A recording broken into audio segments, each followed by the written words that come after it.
प्रणाम। वज्र शिक्षा मंच के केसरिया इतिहास की प्रश्न श्रृंखला का आज 20वां प्रश्न है। सर्वप्रथम दिनांक 7 अगस्त को इस श्रावण मास की शिवरात्रि पर मैंने शिव तांडव स्तोत्र की प्रस्तुति हमारे चैनल पर की थी, जिसका लिंक नीचे विवरण में दिया गया है। अब कल के प्रश्न का उत्तर रानी लक्ष्मीबाई के जीवन की विभिन्न घटनाओं से था। उनकी उस समय आयु क्या थी, तो वह आयु अधिकांश श्रोतागणों ने सही उत्तर, ठीक ही उत्तर दिया है। 4, 14, 23, 25, 28, 29, बल्कि 14 नहीं कहूँगा, 13 है कहूँगा वहाँ पर मैं। तो जो सबसे पहले ठीक उत्तर दिया था वो तरुण जी ने दिया था, उसके पश्चात प्रिंस जी ने दिया है, फिर शिवम जी ने दिया है, और तत्पश्चात फिर रेणु जी, नीरज जी, अनु जी, मनेंद्र जी, रुचि जी, शशि जी, और अंत में नीरा जी, उदित जी और आदित्य जी ने दिया है। तो इनमें जो सबसे अधिक विस्तार से उत्तर दिया है वह दो श्रोताओं ने दिया है, रुचि जी ने और शशि जी ने। और छोटी मोटी एक संख्याओं की त्रुटि है शशि जी के उत्तर में, लेकिन उनका जो अंतिम वाक्य है, मैं अपनी झांसी नहीं दूंगी, यह मुझे प्रिय लगा है, तो उन्हें प्रणाम। और संख्याओं के आधार पर रुचि जी की जो गणनाएं हैं, जो उनके आधार पर उन्होंने दिया है, वह अधिक उत्तम है। तो चलिए अब आज के प्रश्न के विषय में तनिक जानते हैं। 20वां प्रश्न है, थोड़ा भिन्न करते हैं आज कुछ। अभी तक वीरों की बातें हो गई, अब ज्ञान की बातें कुछ करते हैं। अब से पहले ज्ञान का एक आधा ही प्रश्न पूछा गया है, छोटा मोटा।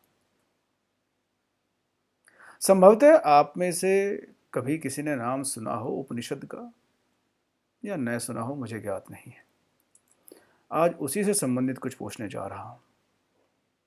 हमारे सनातन धर्म में, हिंदू धर्म में, उसके अनुसार वेदों के उपरांत उपनिषदों को सर्वोच्च स्थान दिया गया है।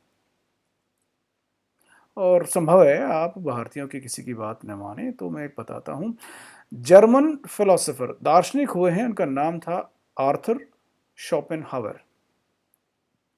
जर्मनी के प्रसिद्ध दार्शनिक थे 19वीं शताब्दी में, अब से लगभग 250 वर्ष पूर्व। वे अपने नास्तिक निराशावाद के दर्शन के लिए प्रसिद्ध हैं, अभी भी, अपने समय में भी, और पिछले लगभग 2.25 शताब्दी में भी। मैं पुनः कह रहा हूं, नास्तिक निराशावाद। लेकिन उन्होंने उपनिषदों के विषय में क्या कहा है, मैं अन्यों की बातें भी बता सकता था, लेकिन आज उन्हीं का बता रहा हूं। उन्होंने लिखा है, जो व्यक्ति नास्तिक हो, उसी की बात, उसी का दर्शन दे रहा हो। उन्होंने ये बात लिखी कि संपूर्ण ग्रंथ अत्यंत उच्च, पवित्र और एकांतिक अनुभूतियों से ओतप्रोत हैं।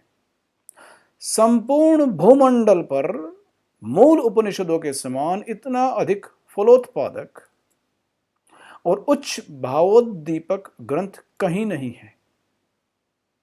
यह ईसाई समाज में जन्मे एक नास्तिक निराशावादी के वचन है।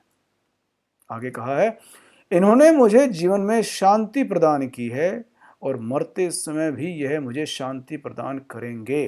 अर्थात उनका तब तक उनकी मृत्यु नहीं हुई थी, यह उन्होंने भविष्यवाणी की थी अपने लिए। आगे सुनिए, समस्त संसार में उपनिषदों जैसा कल्याणकारी व आत्मा को उन्नत करने वाला कोई दूसरा ग्रंथ नहीं है। ये सर्वोच्च प्रतिभा के पुष्प हैं। यह उनके शब्द हैं। अभी भी कमी रह गई है, चलिए और सुनाता हूं। भारत में हमारे धर्म की जड़ें कभी नहीं गड़ेंगी।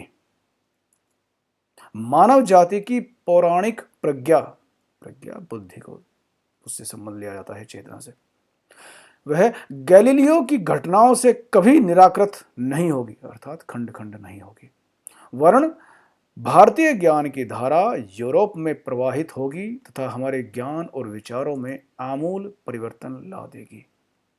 यह आर्थर शोपेनहावर ने कहा था, अब से लगभग 250 वर्ष पूर्व। और आज जगह जगह भारत में ईसाइयों द्वारा धर्मांतरण की बड़ी बड़ी घटनाएं की जा रही हैं। यह हमारा वर्तमान है।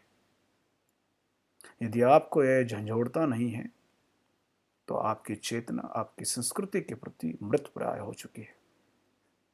लेकिन चिंता मत कीजिए, मुझे भी कुछ समय पहले तक अधिक ज्ञान नहीं था। जब मैं आप कह रहा हूँ तो आप भी मेरे स्वजन हैं, प्रियजन हैं, मैं भी आप ही का भाग हूँ और आप भी मेरे ही भाग हैं।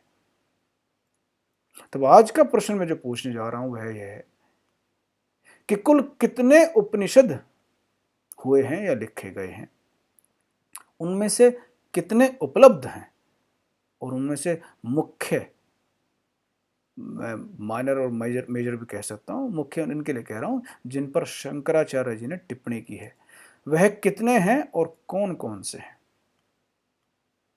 जानिए, ढूंढिए और इनका उत्तर दीजिए नीचे टिप्पणी या कमेंट बॉक्स में।